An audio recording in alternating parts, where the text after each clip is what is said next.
বলা আছে একটি গণিত বই প্রকৃত মূল্যের শতকরা ৮০% মূল্যে ৭২ টাকায় বিক্রয় হলো, বইটির প্রকৃত মূল্য কত?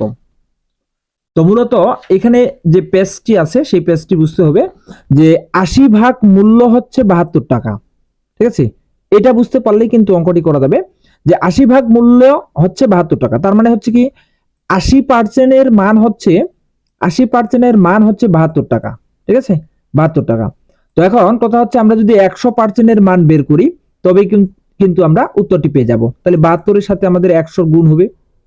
ঠিক আছে, আর নিচে হচ্ছে ৮০, তাহলে ০ ০ যদি কাটে দেই তাহলে ৮ ৮ ৯ ৭২। ঠিক আছে, ৮ ৯ ৭২, ৯ আর ১০ গুণ করলে আসবে হচ্ছে ৯০, অর্থাৎ বইটির প্রকৃত মূল্য হবে ৯০ টাকা, অর্থাৎ ঘ নম্বরটি রাইট অ্যান্সার।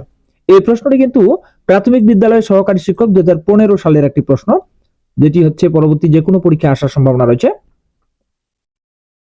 ২ নম্বর প্রশ্ন বলছে একটি পাঠ্য বইয়ের প্রকৃত মূল্যের শতকরা ৯০% মূল্য ৭২ টাকা, মানে ৭২ টাকা বিক্রয় হলো, বইটির প্রকৃত মূল্য কত?